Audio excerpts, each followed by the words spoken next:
Recording in All right, so I'm progress. going to call this meeting to order. This is a meeting of the City Council. It is Thursday, January 8th. I've lost my glasses already. What a start. Good evening, everyone. Pursuant to Chapter 2 of the Acts of 2025, this meeting of the City Council is being conducted. Nope, that's the wrong. Let's try this again. Note that video and audio of this meeting is being recorded and may be shown live on local access government channels and on the City of Somerville website and will be available for future review. Would the clerk please call the roll? This is roll call. Councillor Ewan-Campen? Here. Councillor Link? Here. Councillor Scott? Present. Councillor Klingon? Present. Councillor Strezzo? Present. Councillor Said? Here. Councillor Wheeler? Here. Councillor Hart? Here. Councillor McLaughlin? Here. Councillor Mba? Present. Councillor Davis? Here. With all councillors present, we have quorum. All right, thank you. Pursuant to our Rule 32, let it be known that the City Council salutes the flag of the United States of America, and let us recall our oath to uphold the Constitution and the laws of the Commonwealth to the best of our abilities and understanding. We begin our meetings with a moment of silence. Are there councillors wishing to say a few words about members of our community tonight? Councillor Ewan-Campen. Good. Thank you, Mr. President. I have two tonight. Mary Houghton died on Sunday at the age of 61. Mary was a lifelong resident of Somerville in Ward 3 on Spring Street. She was one of 8 siblings. Many of us may know her sister Sheila Tracy, who serves on the Commission for Persons with Disabilities, and many of her other siblings who are very active in Somerville. I spoke with Sheila earlier today, who told me a little bit about Mary's upbringing in Somerville. She was a graduate of the Somerville schools, went to the school that is now the Argenziano and the East Somerville School. She went to BC College in a program for adults with disabilities. Mary was born with cerebral palsy, and she was a long-time part of the Walnut Street Center for many, many, many years. And Sheila kept coming back to is just how active Mary was in the community, how she was always out helping people, talking to people. She actually was very recently up here at City Hall. I know she met many of the councilors when the City Council gave a citation to firefighter O'Hearn about a children's book that she had written. Mary was up here. And Sheila told me today that Mary had recently met with Mayor-elect Jake Wilson at that time, who had promised to give her a tour of City Hall, and she was really looking forward to that. And I just want to send our deepest condolences to the family. We will be thinking of you tonight.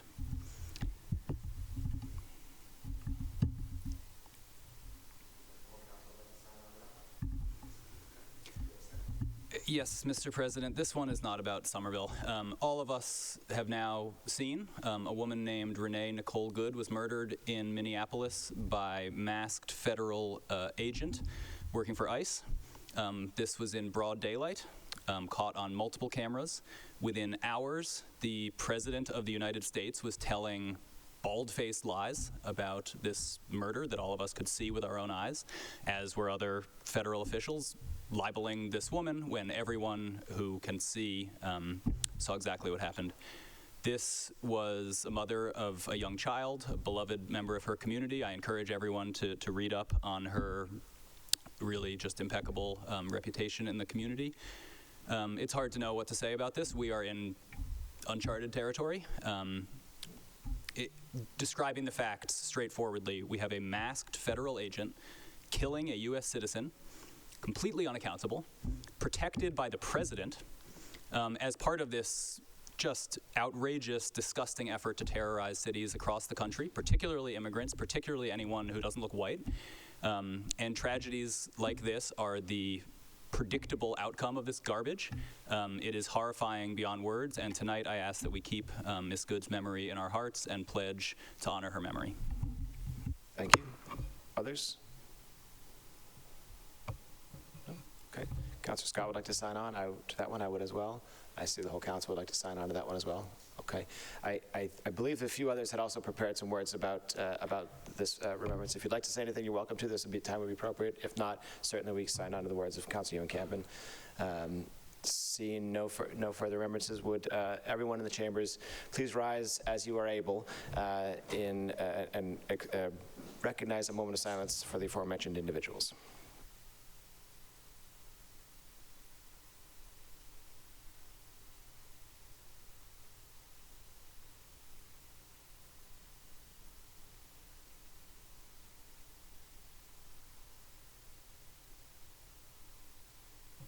Thank you.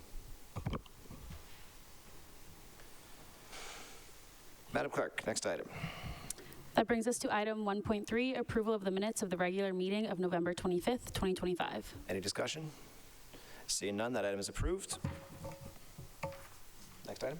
Next item is 3.1, a grant of location.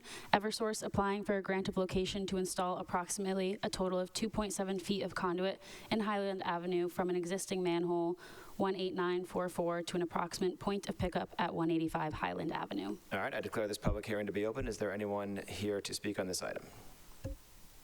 Jackie Duffy. Hi, how are you tonight?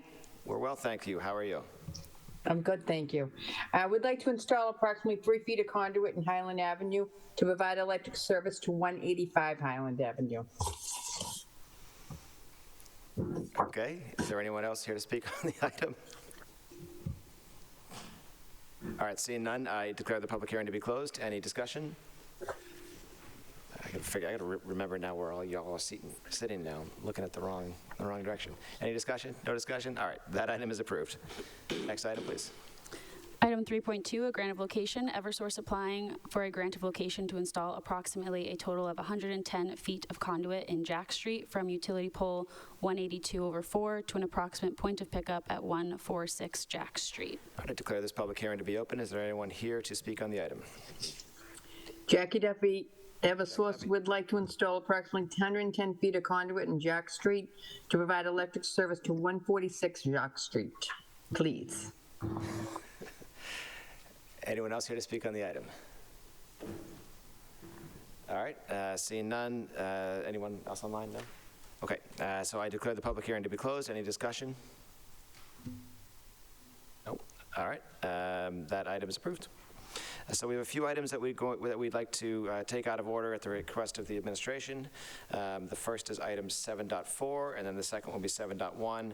7.1, I believe Mayor Wilson is here to speak on that, to speak to us on that item, but the administration said they would like to start with 7.4. So if there's no objection, Madam Clerk.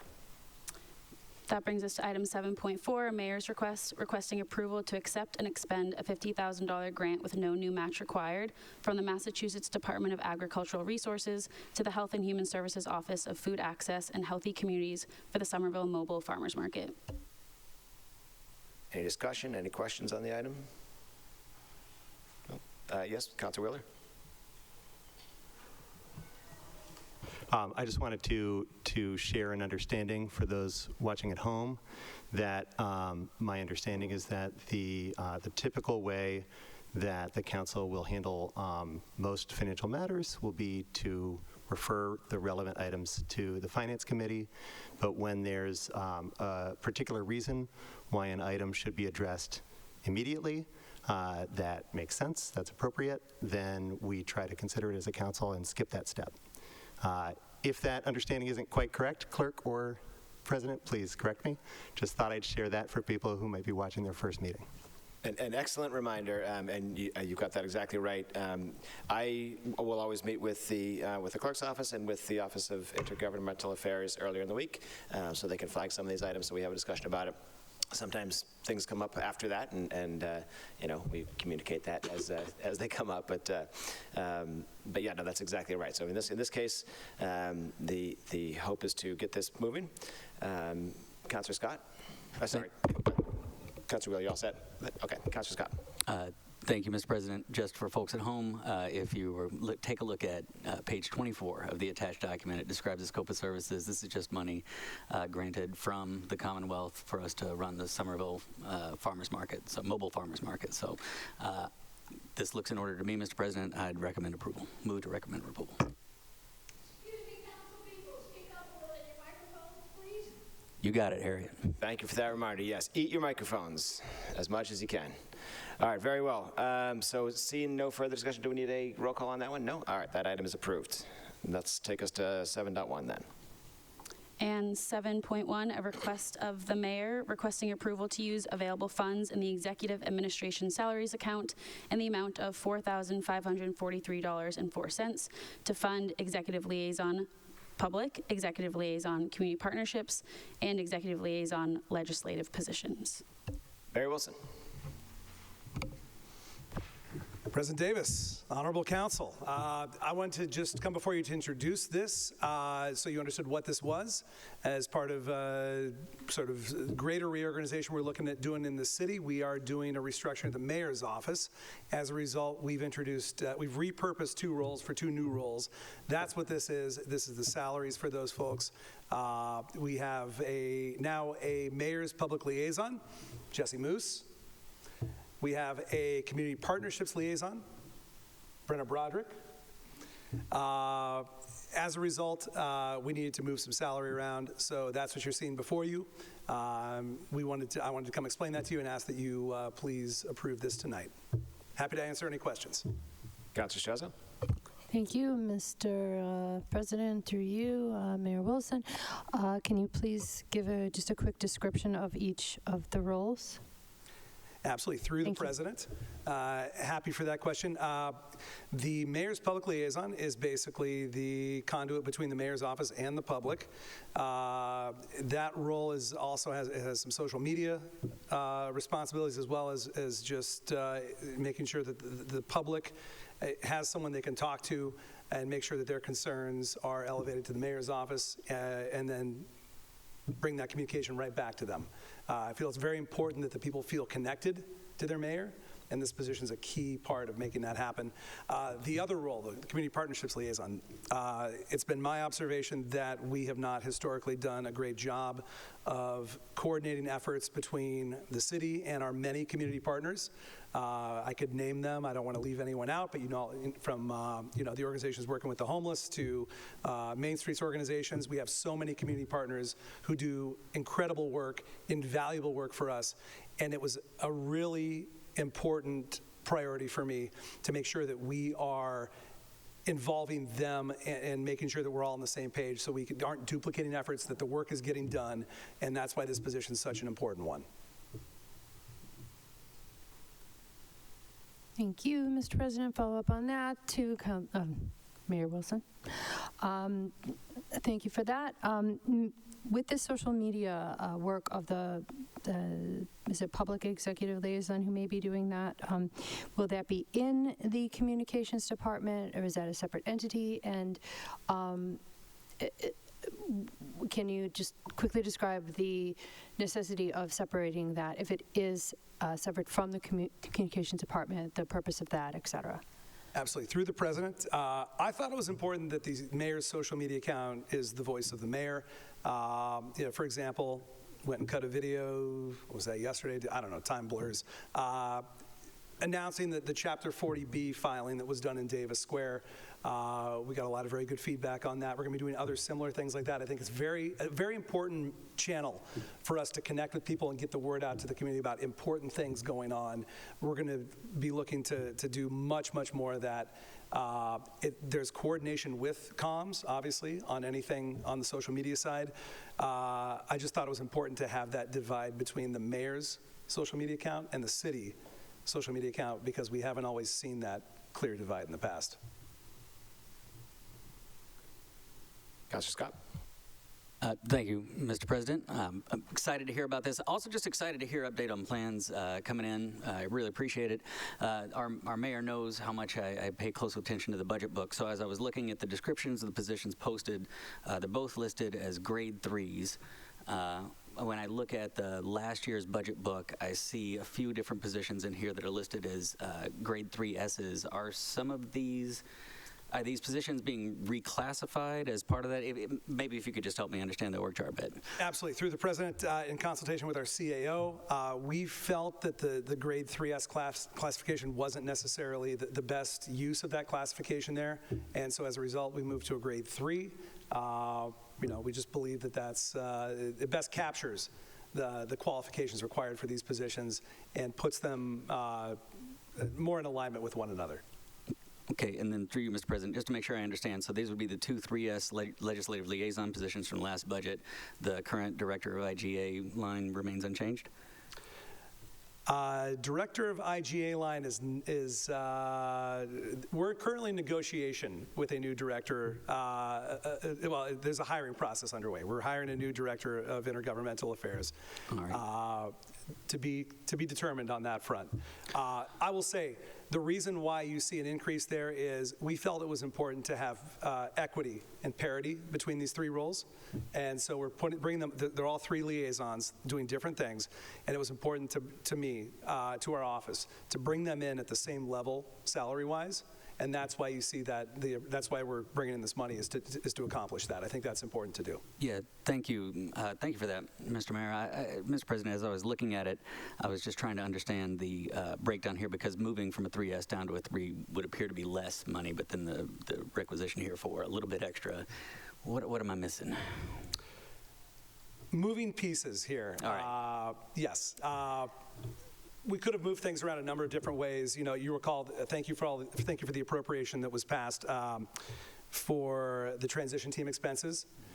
We felt this was the best way to tackle this, just in light of where we are now in the hiring process, not just for IGA director, but also for an executive administrative assistant position, where those are the two we're looking to hire. We're in the phone screen interview for the latter, first proper round of interviews for the first one. All right. Thank you, Mr. Mayor. Thank you, Mr. President.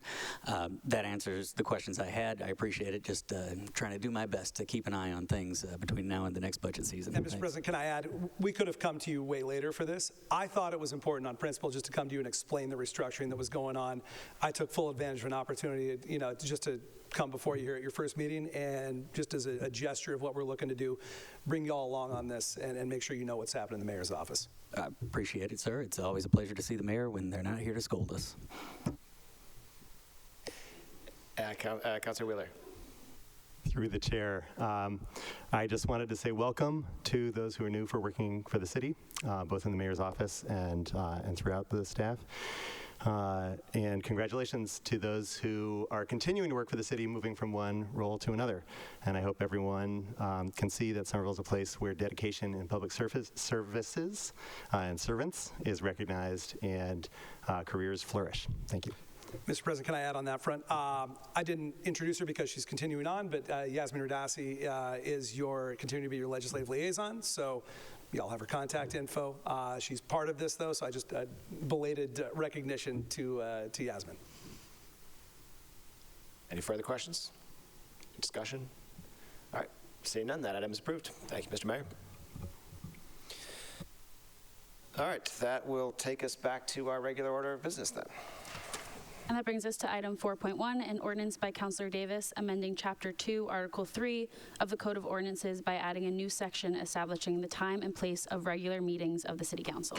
All right, this will be referred to Legislative Matters. I want to note what I shared with the Chair of Legislative Matters, that as if folks will have seen, hopefully, if you've looked at this, this includes, so the charter requires that we set the time that we meet, the timing of our meetings by ordinance. There's a suggestion in here that we then move to a different day, Tuesday, and a different time in 2 years. That's a suggestion. That's what's in the ordinance now. My reason for sending this to Legislative Matters is so we can have that conversation. So I want folks to take it in that spirit. We'll have a robust discussion, and certainly if there's a feeling there's a need for have a larger discussion on it, we can either do that at the council level, or it's probably where we do it at the council level rather than a committee of the whole. I don't think it would probably rise to that level. So. But I wanted to preface the discussion here with that sort of intent. Councilor Scott, did you want to speak to the item at all? Of course, if there's any preliminary thoughts from councilors, we're happy to hear them tonight, but otherwise happy to take it into committee. And if there are strong opinions about having this as a committee of the whole, feel free to refer them to me, and I will take it under advisement, sir. Thank you. Very well. And as always, as I said, we can also do that at the council level as we see fit. Any discussion or questions at this stage? All right, seeing none, that will be referred to Legislative Matters then. Item 4.2, an order by Councilor Strezzo that the Director of Housing report to this council how many new units have been approved for development year by year since adoption of Summer Vision 2040, and of those numbers, how many are permanently affordable and how the department defines affordability. Councilor Strezzo. Can you please send this to Housing, Community Development, and Equity? That is approved and with copy sent to Housing, Community Development, and Equity. Thank you. With all the comments in the right spot. Next item. Item 4.3, an order by Councilor Strezzo that the Director of Housing Stability discuss the current status of residents facing displacement and the number of households seeking rental assistance. Councilor Strezzo. Same thing, can you please send this there? Housing, Community Development, and Equity. All right, seeing no discussion, that item is approved with a copy to Housing, Community Development and Equity. And item 4.4, order by Councilor Strezzo that the Director of Parks and Recreation provide an update on upcoming inclusive playground accessibility plans and redesign projects. Councilor Same Strezzo. thing. Seeing no discussion, that item is approved with a And- copy sent to the Yep. committee. Yep. Housing, Community Development. Housing. We did a good acronym. Say 'em all. HCDE. Housing's community. We'll come up with something. Probably should have put that E somewhere else to maybe make it a little bit more of Yeah, a all right. better. Housing, Community Development, and Equity. It is. Yeah, right. And item 4.5, an order by Councilor Strezzo that the Commissioner of Public Works and relevant departments discuss the future community use of Founders Rink for 2026 and beyond. Here. Councilor Strezzo. Game on. We hope Please so. send it to Housing, Community Development, and Equity. All right. Seeing no discussion, that item is approved with a copy to Housing, Community Development, and Equity. Next item. Brings us to item 4.6, an order by Councilor McLaughlin that the Director of Mobility provide an update on the Kensington Connector. Councilor McLaughlin. Thank you, Mr. President. All of my orders are items that I've previously submitted, and I'm resubmitting them. It's not going to stop me from making a speech, though. Kensington Connector, I think I've been advocating for this as long as I've been on the council. I believe Chris Dwan is keeping a tracker of the amount of times I've submitted this order. For those of you who don't know, there's a highway that divides my community, 2 highways, actually, but I-93 separates East Somerville from Assembly. We have a little underpass there that's dangerous and disgusting. We had Mass DOT come by, put some safety measures in there, but this is about beautification. This is about making this a place people actually want to walk. Lighting, artwork, security, something down there to just make it so not unpleasant. I've been asking for several years, a lot of passing the buck. I'm hoping this new mayor takes it on and we get it done this year. All right, So Councilor this is, Strezzo. yeah, I would just approve this item. Councilor Strezzo would like to sign on. Do you want to speak to the item as well? Actually, yeah, and I'd love to send this to Housing and Community Development or Public Utilities or something. I think that keeping it in committee and discussing it, there's a use for that.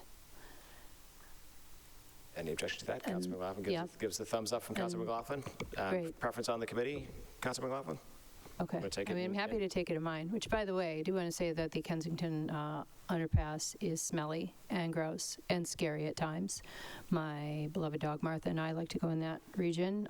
There have been times when people have been setting things on fire for some unknown reason at that moment.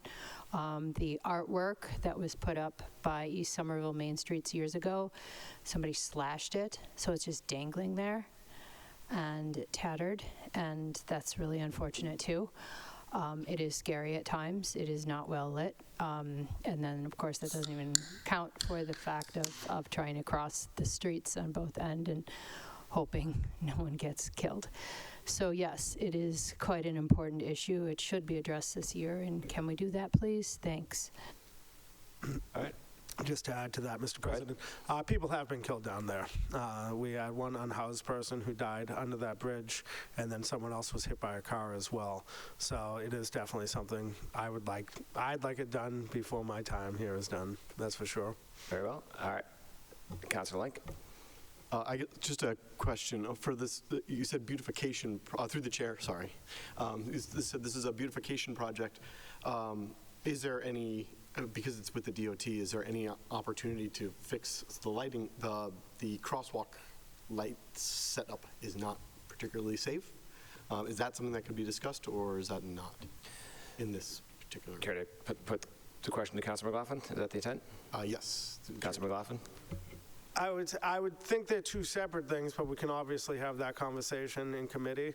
Right now, I was pretty satisfied with a lot of the work Mass DOT did to make that area safer. And as far as I know, this has been approved by Mass DOT for some time, and that's what I mean by passing the buck. I keep hearing that, oh, we're waiting on the state, and the state is saying that they're ready to work. So I'm hoping the city is ready to work as well. All right, so seeing no further discussion, that item is approved with a copy to Housing, Community Development, and Equity. Very well. Next item. Item 4.7, a resolution by Councilor McLaughlin that the Director of Human Resources and the Chief of Police work with state officials to provide crossing guards on McGrath Highway. Councilor McLaughlin. This is another item, Mr. President, that I've been told is a state issue, and then I talked to the state, and my rep, Mike Connolly, says they're ready to work on this, ready to do something. I'm hoping the new mayor takes it up. This will be public health and safety, I would say. Right, Councilor Strezzo. Thank you. Yes, I'm glad this is coming forward, as this has been an issue. And while we have the crossing guards on Medford Street and McGrath, there still isn't any on Broadway. And despite years of the passing of the buck of it's the city's job to hire it, no crossing guards. It's the state's job. I've heard nothing but that back and forth for years as well, and I just don't understand. And I do want to side on to this order, but we should absolutely be addressing this in committee. I think it should be on record that someone has an answer as to who hires them. We've had the blessing of there being crossing guards continuously on Medford Street and McGrath, but that's an anomaly in this region, despite the fact that we're about to lose the crossing bridge over McGrath. I am very concerned about safety in this region, so we need some actual steps instead of pointing fingers to make sure that everyone can cross the street and not die in this region in the corridor of death. Good. Seeing no further discussion, that item is approved with a copy to, where did you say? Public health and safety. Public health and public safety. Very well. Next item. Item 4.8, a resolution by Councilor McLaughlin that the administration collaborate with East Somerville Main Streets and the Ward 1 City Councilor to promote Eat Out in East to support East Somerville immigrant-owned businesses. Councilor McLaughlin. Thank you, Mr. President. This is also an item I previously submitted, but it is unfortunately very timely due to what happened in Minnesota this week. I actually had representatives from St. Paul reach out to me to ask what we're doing to address ICE in Somerville, and I gave them my frank assessment, as I tell everybody, what we can do, what we maybe can't do, and the reality of having the federal government behaving in such a way, how we can respond to this. And one of the things I said to them is that one of the basic things we can do is just be here for each other and be here for members of the community, for the immigrant community and the immigrant businesses, and also everyone who's affected by this, people who witness abductions on the street and seeing what's going on in this community, what's happened before.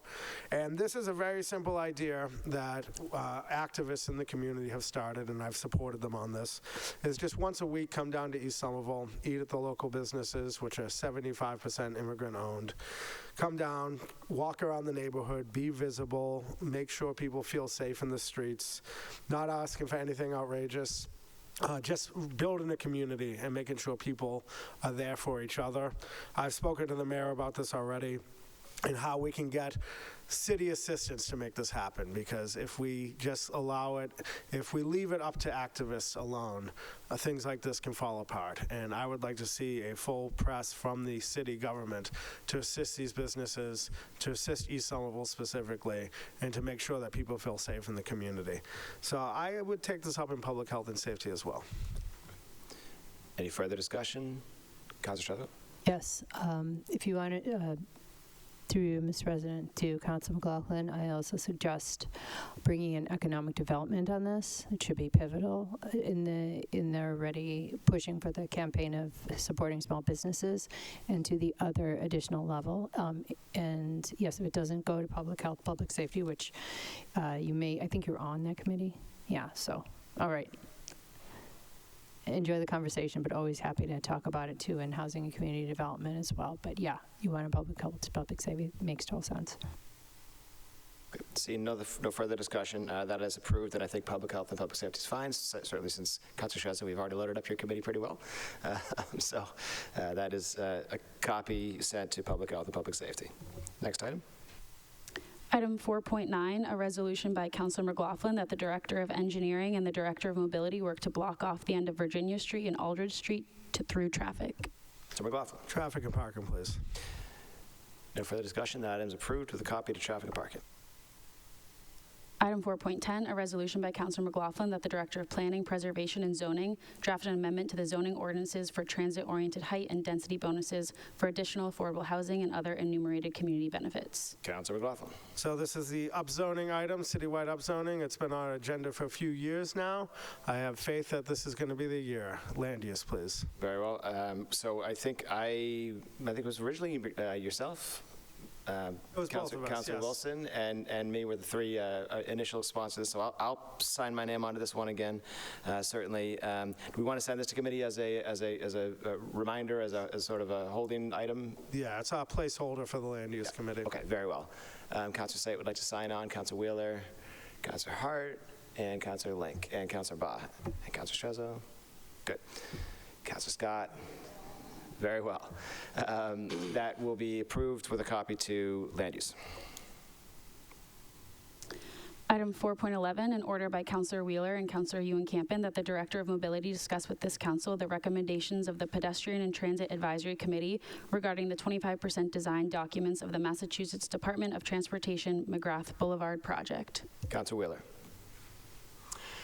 Thank you. Through the chair, many of you and many people watching will be familiar with the Mass Department of Transportation's McGrath Boulevard redesign project, but some will not. The elevated portion is being taken down. There's going to be an extensive change to what McGrath looks like on the ground. And it's really great that it's happening. I think I am thrilled. I know many colleagues are thrilled. There was an open house about the latest stage of this that was hosted here at the high school in December. I had the chance, and other people had the chance, to speak with members of the design team for this project, and they're paying attention to a huge number of details and doing really great work. That said, there are some areas where there is a trade-off between the convenience of drivers from outside Somerville and the safety of Somerville residents, particularly children at places like the Otis Street crossing where there's a playground, and the Edgerly with the Winter Hill School is nearby, and for the ability of neighborhoods on either side of McGrath to be connected to each other as one seamless neighborhood, not as a neighborhood that ends at a traffic wall.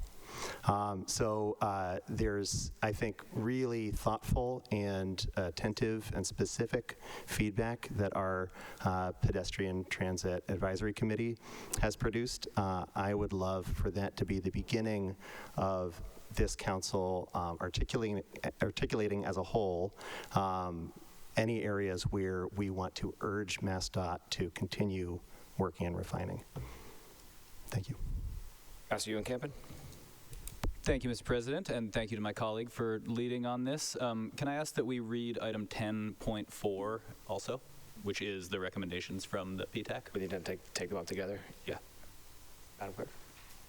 Item 10.4, a public communication by the Pedestrian and Transit Advisory Committee submitting comments for the McGrath Boulevard.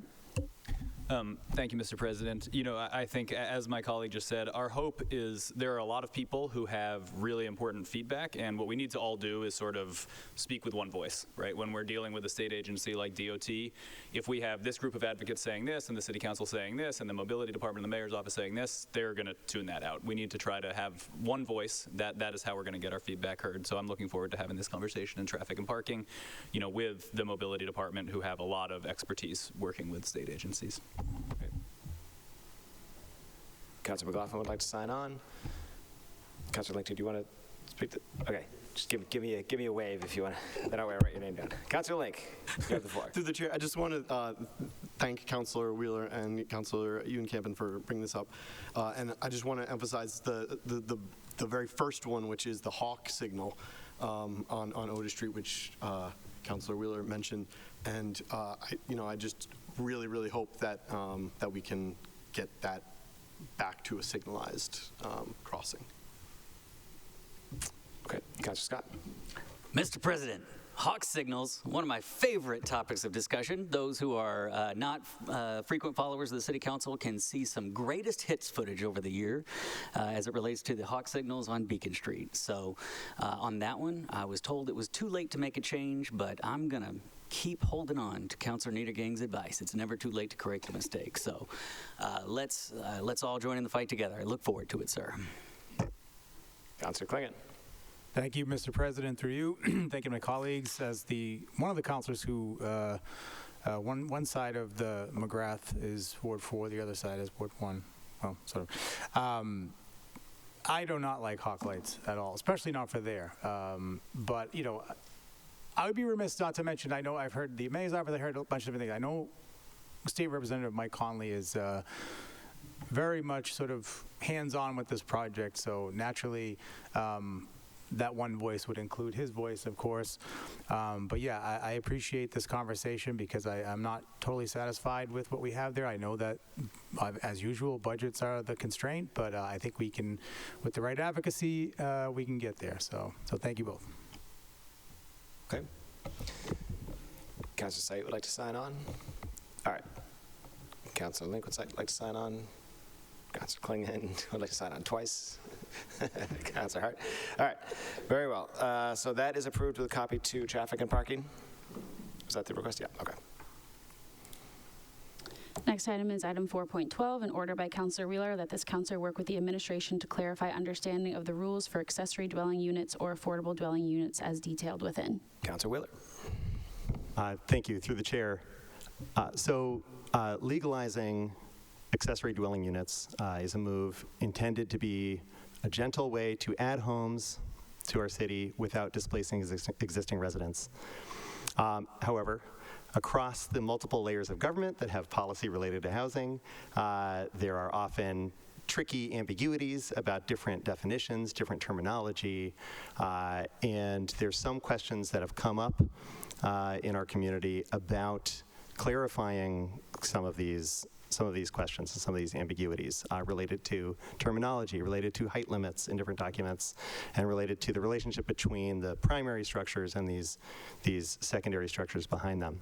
And in particular, an aspect of this that I'm curious about is whether there is a pattern happening of some developers interpreting ADU rules to split what might otherwise be a single building that would be subject to inclusionary zoning because of its number of units into two smaller structures that each avoid the threshold. So that's a particular question that I have. I think we should get clear about what our city's interpretation of these different definitions is, and whether we want to clarify interpretations or whether we want to consider any possible change to the rules.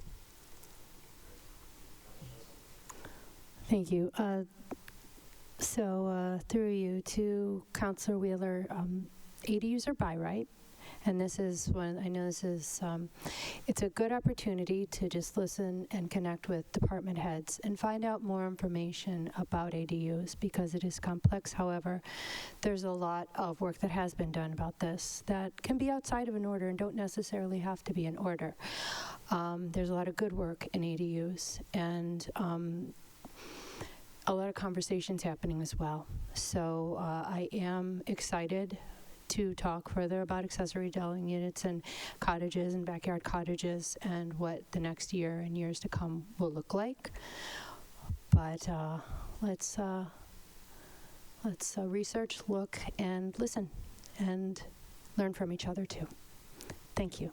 Councilor Baugh would like to sign on, and Councilor Said, that sounds like a good conversation to have in land use. All right, very well. That will be approved with a copy to land use. Brings us to item 4.13, a resolution by Councilor Wheeler that the administration consider convening issue-specific community meetings for residents to share their perspectives and experiences on long-term issues such as mobility and transportation, school integration, inclusion, choice, and specialization. Councilor Wheeler. Through the chair, thank you. And first, I want to just also appreciate my colleague, Councilor Strezzo, and your point about doing homework before we bring orders. And I appreciate everyone's grace and patience as I get up to speed. This is an idea that was brought up by someone else to me. It's not, I don't claim that it's my idea, but I think it's promising. So many people have observed that in Somerville and so many other places in our country, in our world, there seems to be a lot of division, and perhaps more than there used to be. This may be related to it being the era of social media and smartphones and the internet, and ways that we sit in our own homes and have opinions rather than encountering each other and interacting with people from more walks of life in our day-to-day life. I don't know. But I do know that when people get together and have the chance to work together towards articulating a common vision, that experience can be transformational and really powerful and can really help reweave a community together. One way I had the chance to experience something along these lines recently was that the Davis Square Neighborhood Council organized a meeting that was hosted in a space at Tufts University, and there were a large number of different people from all over Somerville and some nearby towns, because the Davis Square catchment area includes some of Arlington and Cambridge. And we split into small groups and articulated a vision for where we might like to see development continue in Davis Square. It was a powerful experience, and I think we could do more of these, whether it's city organized or organized through nonprofit partners or some kind of combination. There's a lot of existing work along these lines. Our participatory budgeting process, as our communications director, Denise Taylor, pointed out to me, and such a great point, there's a lot of this in that, and a lot of this in why that's a powerful experience. So this is a sort of a vague idea at the moment. Admittedly, I would love to see some exploration of this, and that's something where, I think we would need to find who on the council, who in the administration is really interested in helping to move an idea like this or something possibly similar forward. Thank you. Okay. Any further discussion? All right, so that item is approved. I think if, hopefully that discussion will go forward. So just want to, as a little procedural step, this is an excellent example of bring an idea to the table. The administration has now heard it. We can have a conversation. We get something a little more formal. You can submit a new item, send that to committee. Not everything has to go committee, so that's great. I also want to note, and I appreciate the exchange, we also have a new mayor, and so as I look at some of these items, and it's always the case with the new council that there's going to be things that have been brought before, sometimes multiple times before, as we heard from our good councilor from Ward 1 and Councilor Niedigang, who he invoked, used to love to put fourth request. He used to key it count. That totally okay, and especially in this scenario, I think we so far we have seen reason to expect different results this time. So, no reason not to raise issues again, and we certainly can bring all the expertise and learning that we've gained from the previous discussions to those discussions. So, a little procedural note from the chair here. So, before we go to the next, so that item is approved. Before we go to the next item, I actually want to circle back to 10.4 because Councilor Ewan Campen slipped that one in, and I neglected to designate a disposition for that one because separate from the item with which we considered it. So that item is placed on file with a copy to committee to follow the other items. So that conversation can be had together, but it's just we don't approve comments from the public. Those are placed on file. Then they're there for everyone to see. All right, very well. Next item then. Item 414, order by Councilor Link that the chief assessor provide this council with an inventory of city-owned parcels as detailed within. Councilor Link. Yeah, this is something, I heard a lot on the doors, talking about what are we doing with the buildings that, the lights are always off on, and, can we turn these into some sort of like supportive housing or affordable housing? So I'd love to just know if we even know as a city what we have in terms of our properties and our buildings. I'm not sure what committee this would be best in. Councilor Link, I think this is an excellent example of another item that perhaps doesn't need to go to committee, but I would suspect that's probably going to be under the umbrella of asset management. And so I encourage you to follow up with IGA to, I'm sure we have a list somewhere, to figure out where that is. And if not, and we need to make one, then we can have that conversation in committee. All right, so that item is approved. President, I'd like to say. Councilor Baugh would like to sign on to that one. Okay. Next item, please. Item 4.15, a resolution by Councillor Link that the Commissioner of Public Works and the Director of Engineering explore the feasibility of establishing a teen center at the Cummings School, accessible via School Street, considering current building uses, and provide this council with an analysis on space availability, operational considerations, community impacts, and potential next steps. Councilor Link. Mr. Chair, so I received a clarification from Director Raish, and I want to acknowledge there's an assessment at the Cummings School already underway through IAM and Councilor Link, can I ask you to just swallow that microphone while we're talking, just to make sure everybody can hear your wise words? Is that better? Perfect. Sorry. It's my first day. We all forget as well, so don't worry about it. So, as I said, Director Raish let me know that there is already assessment of the Cummings School underway through IAM and capital projects. So I'm glad that it sounds like there's work there, and I'm just hoping that we can continue to be looped into that process. And, given how frequently I've heard, both from this council and outside of this council, how we need more spaces for our teens, I'm really hopeful that we can find, something like this. So I'm happy to amend this item as requested by Director Raish, directing it to Infrastructure and Asset Management, and would like to refer it to the School Buildings, Facilities, and Maintenance Committee. All right, so Councilor Link moves to amend the item to change the reference from Commissioner of Public Works and Director of Engineering, for changing both of those to Infrastructure and Asset Management, is that? Yes. Okay, to direct it to Infrastructure and Asset Management to make that request. Seeing no objection, that amendment is approved.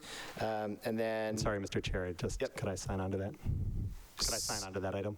Yes, let's let the ink dry on the amendment first.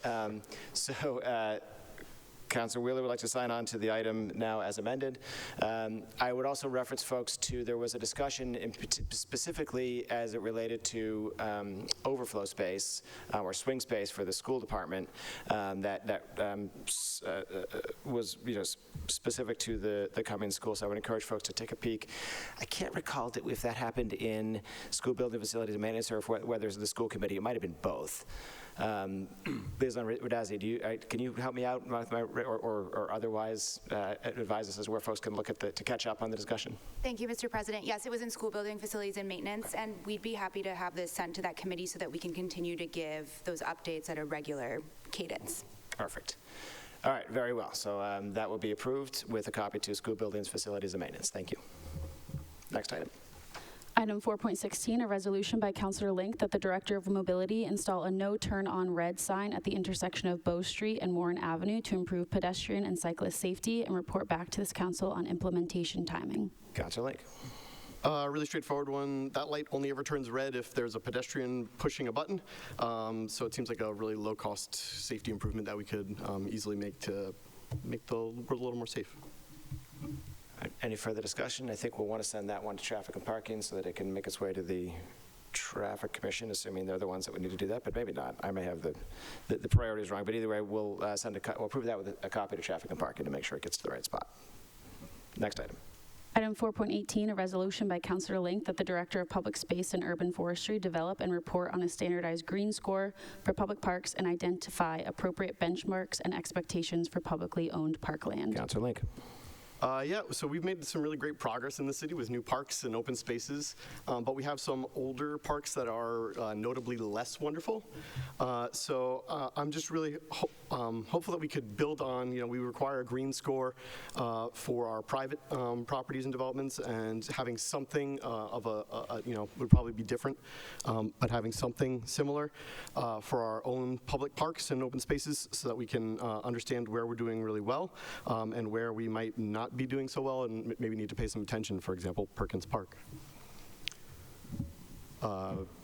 I'm not sure which committee would be best. Any further discussion?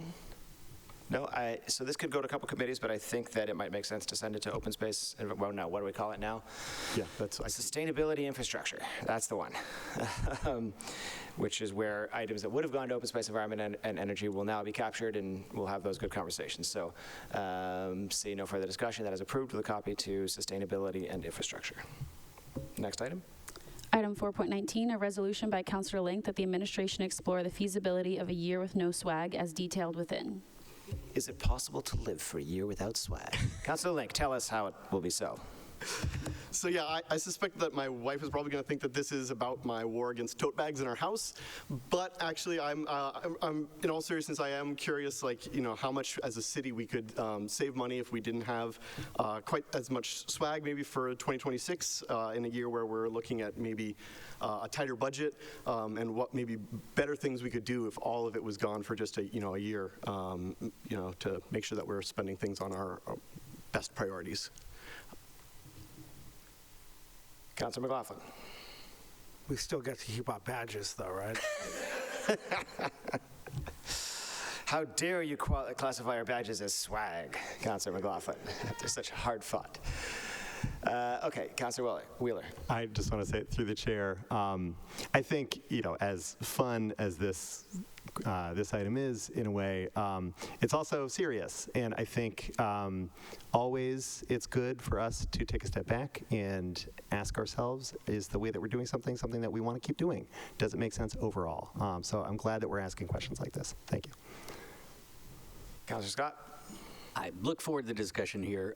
I will say, though, that the materials that are produced by, for example, Health and Human Services to distribute Narcan and other overdose prevention supplies, hopefully we can still put some City of Somerville branding and get those out there. But I appreciate the overall sentiment to reduce the amount of plastic crap we put into the world. Thank you. And with that, a beautiful segue to where I think we might actually send this to committee. I see this as much of an environmental issue as anything else. So if there's no objection, I think having to go to sustainability infrastructure seems like the right spot for it. And I echo my good colleague at large's point that it's good to think about things a little differently. So I appreciate this. All right, next item. Item 5.1, an order by Councillor Strezzo that this City Council discuss the safety of the Summer Street bike lane design around or near Putnam Street to Benton Road, and how and if additional safety modifications can be made. Councillor Strezzo. Thank you, Mr. President. He's not here, so just send it to committee and we'll talk about it there. I guess, could we please put it public? I know this is traffic and parking. I'm right here. I'm here. But I can't hear you. I'm I here. assume the folks in the room might not be able to. Mr. President. Including the ones that are in the back waving, saying that they can't hear you. All right, fine. Okay, this is me talking. So is this better? All right. Yes, beautiful. Leaning slightly closer.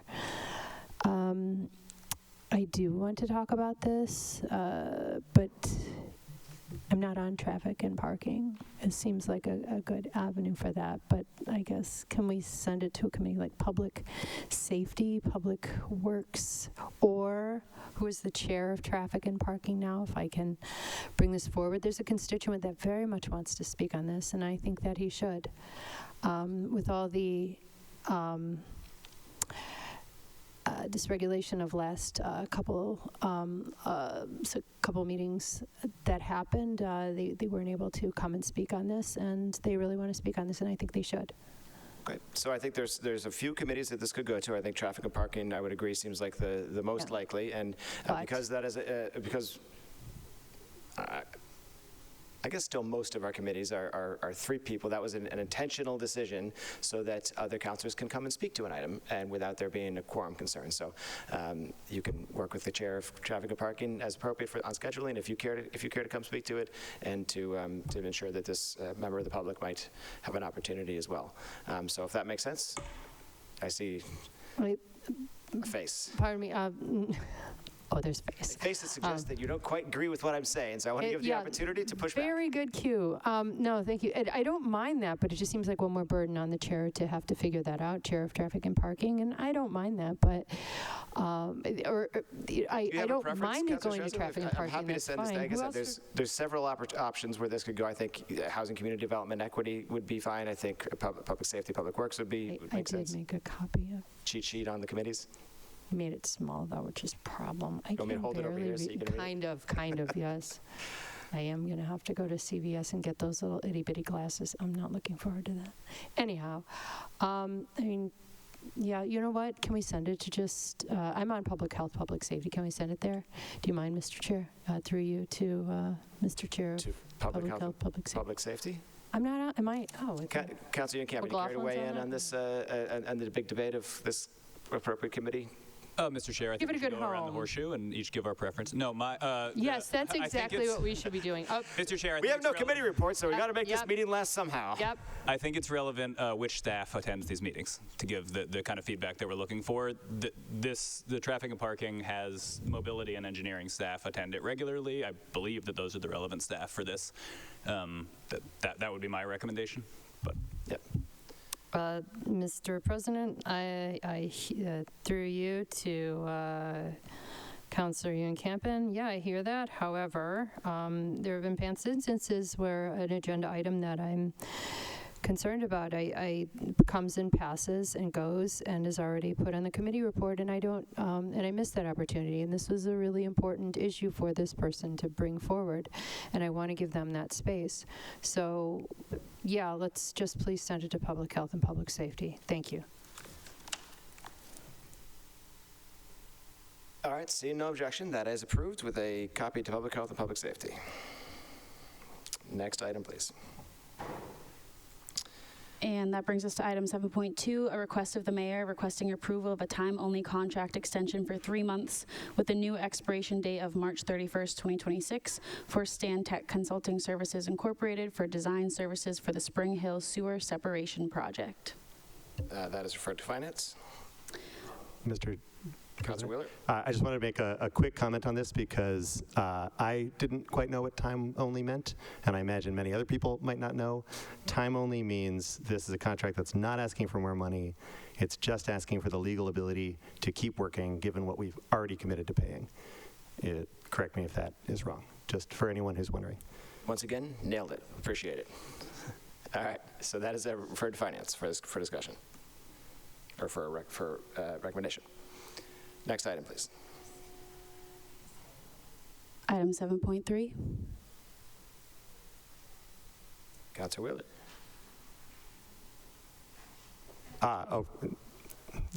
Got it. Motion to refer this to the Finance Committee? Well, Councilor Wheeler moves to waive the reading and refer to... Oh, sorry. Point of order. I'm a little confused about what's going on. I understand this is a finance-related item. I'm not quite sure what that means that we do about it next. So oftentimes, when there's items that we're going to refer to committee, they will be posted. When something goes to committee, it is then posted on the committee agenda, so folks have a chance to see what it is. And oftentimes, when there's a whole list of things, we will waive the readings, just in the interest of saving time. We certainly don't need to do that. Sometimes it makes sense to hear the item read out so that everybody knows what it is, the public knows what it is. Sometimes maybe that's less critical. It's ultimately at the discretion of the chair to do that. So if you'd like to, we're at 7.3. I would be inclined to waive the reading. Is that a motion? Sorry, point of order. I was going to say, move to waive the reading and send it to I move to waive the reading, Mr. Chair. All right. Seeing no objection, that item is sent to finance. Next item. Item 7.5. Mr. Wheeler. I move to waive the reading and refer this item for Item is approval to referred to finance. finance. Thank you. Items. Go ahead. So actually, no. So let's, I'd like to take a few items out of order. We have a number of confirmations here. And I'll note that I had a conversation with the chair of confirmation of appointments this week, as well as from the clerk's office and the administration. And so we're going to, I'm going to recommend that Chair Baugh is going to make two motions here. The one is going to be to send some of these items to confirmation of appointments, and the other is going to be to approve them this evening. The first batch is our new appointments, those 3 new appointments, and then 2 police promotions. Our practice has always been to send that type of item to committee. So if there's no objection, Councilor Baugh would like to move to waive the readings of items 710, 715, 718, 722, and 723, and send those to confirmation of appointments. Mr. President, Councilor Bach? I'm surprised that you're actually speaking on my behalf. You know, I had this conversation with the good president. If you say Councilor Mba, I'm right here. I have to make the motion myself.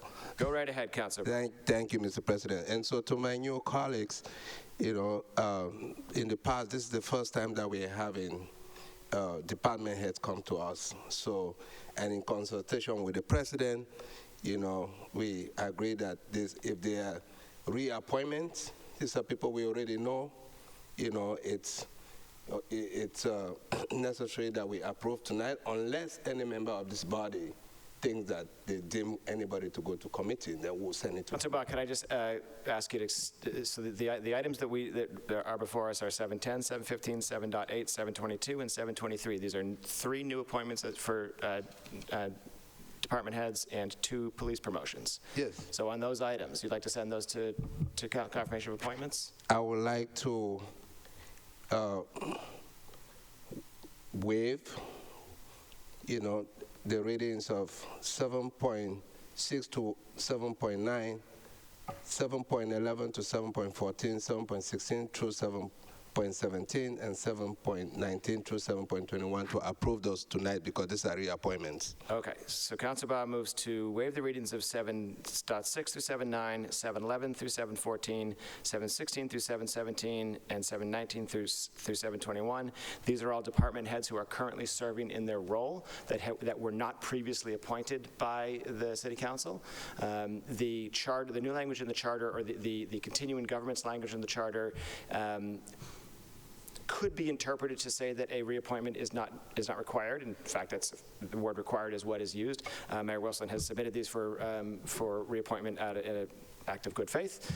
So Councilor Baum moves to approve those items this evening. Is that correct? Yes, Mr. President.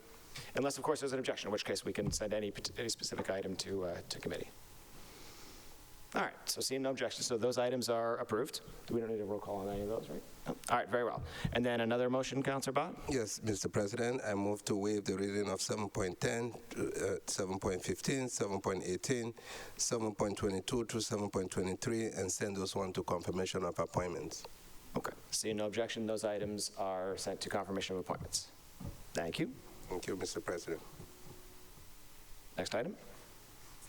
Next item is 7.24, a request of the mayor requesting that city councilors submit budget funding priorities by March 26, 2026. Just briefly on that item, if anyone has any questions about that, any of the new members, please feel free to reach out to me, feel free to reach out to really any of us, and we can have a conversation. But seeing no discussion this evening, that item is approved. Item 7.25. Mayor's communication conveying the temporary appointment of Kevin Klein as interim director of inspectional services. Item is placed on file. Next item.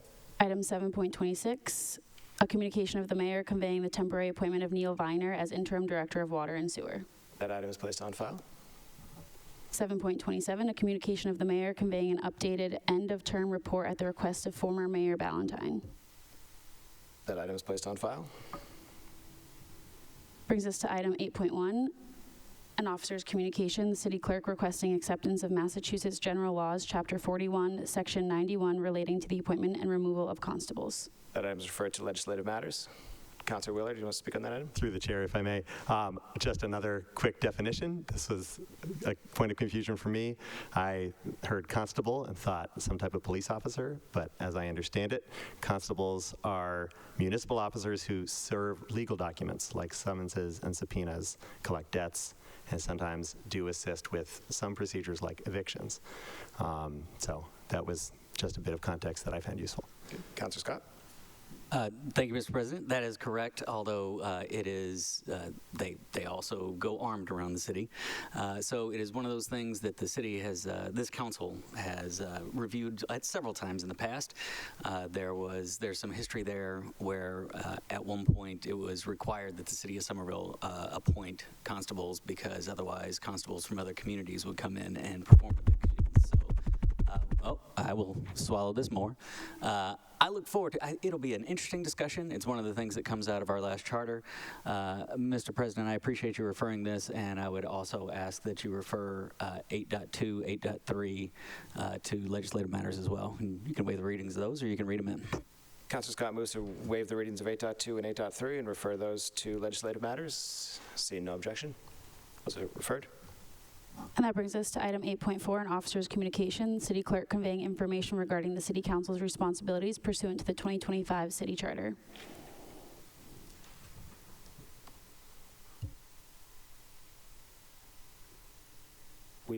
There's a note here to lay this one on the table, and I don't think we had that conversation, so I suggest that we lay this one on the table so we can figure out why that is, and we'll take it up in 2 weeks. Next item. That brings us to item 9.1. Councilor Hart. I'd like to move that we waive the readings of 9.1 to 9.7 and approve. Oh, now I do remember that conversation. I apologize, Madam Clerk. Yes, on the last one. All right, 9.1 through 9.7. Councilor Hart moves to waive the readings and approve this evening. Any discussion? These are various licenses, so if there was any concern with any of the businesses or otherwise, we could certainly send any individual item to committee. But see no objections, those are approved. Item 9.8, a public communication from Cole Rainey Slavic submitting comments about cannabis social consumption. That item is placed on file. And item 9.9, a public communication from Harriet Randvig submitting comments about the Commission for Persons with Disabilities. That item is, Councilor Wheeler. Thank you, through the chair. Just a quick comment on writing public communications in general, talking about difficult matters. I don't want to speak about the particular claims that are in this letter, but I do want to recognize that speaking up publicly about something, complicated things, is difficult. It's often perceived as being impolite or out of turn, and I always welcome sincere efforts to engage with complicated things responsibly, and I hope that we keep in mind being welcoming to voices speaking up about problems. Thank you. Hear, hear. All right, that item is placed on file. Thank you. Item 9.10, a public communication from Crystal Huff submitting comments about surveillance cameras. That item is placed on file. Brings us to item 10.1. So item 10.1 and item 10.2 we will lay on the table for discussion at next meeting unless we want to send those directly to committee. Councilor Campen? Mr. President, when I have a moment, I have a brief comment on a previous item 910 that we just passed quickly. Let's handle these. So, Councilor Strezzo, do you have a preference do you want to speak? If you want to speak to these at the council level, we can do that in 2 weeks, or we can send them to committee. Mr. President, I wanted to send right to committee. It's totally fine. That's what I was hoping. And just as a little procedural point, so there's a little bit of a gray area. There's a little bit of a gray area between the council rules and the open meeting law requirements for setting an agenda. Council rules require that items be submitted at a certain time on Monday to go on the agenda that is published prior to the day of the meeting. But where items, and then items submitted subsequently are on the supplemental list of the supplemental items that is published in the morning, Thursday morning. As I said, there's because the open meeting law says anything that the chair believes will be reasonably believes will be discussed within 48 hours or more than 48 hours should be on the agenda. So. Like I said, there's a little bit of a gray area, but we want things we want there to be transparency. We want things to be discussed, and so for items that like this, unless there's unless something is truly a new and time-sensitive issue, that certainly we will see examples where something is discussed. But otherwise, we want to make sure that the public knows about an item before we take an action on it or before we deliberate on it, which is what the law requires. So in this case, what would you say? Lay on the table or send to committee? You said send to committee. HDCDE. Okay. So we'll send these to committee without an action, so that will be just referred to committee. That way the council has not taken an action on them. If and when they go on an agenda for that committee, the public will be aware of it, they will be duly noticed, and then we can deliberate pursuant to open meeting law. So that's just little inside baseball explanation for everything. Very well. So item 10.1 and item 10.2 are referred to housing, community development, and equity. Yes. Very well. Thank you. Next item, Madam Clerk. Mr. President? Yes, so yeah, sorry, Councilor Campen, you had a... Can I make a brief comment on item 9.10, which is a public communication from Crystal Huff about flock cameras? So Councilor Campen moves to reconsider item 9.10 and hopes that reconsideration fails. Would anybody like to change? We did place it on file. So, all right, that item is now, see no objection, that item is now back before us. Councilor Campen. Thank you, Mr. President. I just wanted to make a brief comment on this because I've received a lot of input from the public, concern about this security camera company called Flock. For folks who follow surveillance, this is a company that there have been a lot of news reports. This company, Flock, is partnering with federal agencies, and there's a lot of concern that it's being used to track people by the federal government. There's like a persistent misunderstanding that Flock is being used in Somerville by the Somerville government. It is not. And I want everyone to be very clear about this. We have in Somerville a surveillance oversight ordinance. All surveillance technologies have to be approved by this city council following a public process. No Flock cameras have been approved in Somerville. I think one of the areas of misunderstanding, we have these traffic ticket sticks, like the one in Davis Square, that automatically, and that company is called MPS, I forget what it stands for, Municipal Parking Solutions. And if you Google them, that company has entered a partnership with Flock. That is concerning. I reached out to Director Rinfrit from our traffic and parking. She got it within like an hour of me writing, had it in writing from the vice president of the MPS company that although that partnership exists for other technologies, that would be a violation of the contract that they have with Somerville. They do not share any information from Somerville with any third party absent permission from the city of Somerville or a court order. There is no data sharing with Flock from those. There was an advocate put together a website of Flock camera locations, and it is my understanding that in Somerville at Assembly Square, in one of the private buildings there are some, and on the Tufts campus in the private buildings there are some. It is my understanding that this city council cannot regulate the purchasing behavior of private individuals, but the city of Somerville as a government does not use Flock cameras, and I want the record to be clear on that. Okay. Thank you very much. Okay, so that item is placed on file. Thank you. Next item. That brings us to item 10.3, a request of the mayor requesting approval of a transfer of $103,421 from the salary contingency account to various departmental personnel services accounts to fund a memorandum of agreement with the Somerville Municipal Employees Union, Unit B. Items referred to finance. I would like to waive on the item? Council I guess it's too late to waive the reading of the item, but yes, I would like to refer it to finance for approval. Thank you. I'm going to need a little jar here for how many times I say people's names wrong.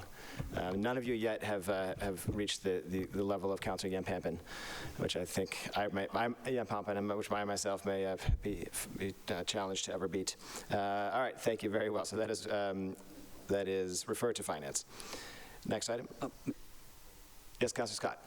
Just wanted to say this is actually a ratification of an agreement that was signed by by Mayor Ballantyne on December 15th before leaving office, which just pertains to vacation policy. This is just moving some money to ensure that the union agreements that have been settled will actually get paid out. So happy to take it up in committee, but also I feel like this is one that pretty simple. But you know what? Heck, let's do a fun one on our first time, huh?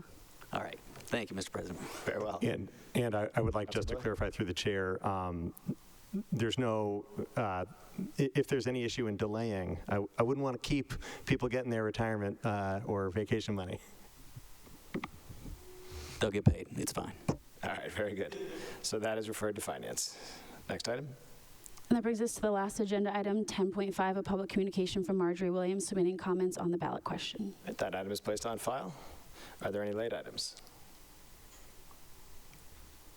Are there any late items? Sorry, no. No late items. All right. Good job, everyone. With that, Councilor Klingon moves to adjourn. We are adjourned. Councilor Klingon, on adjournment. Before we wrap, I just want to recognize first timer here as our city clerk. Here. Great job. if you Indeed. want to. Thank you very much, Clerk Letelier. Assistant Clerk Letelier. Assistant City Clerk Letelier? What, you should get a new title. Maddie works. Excellent. Very good. Thank you, everyone. We are adjourned.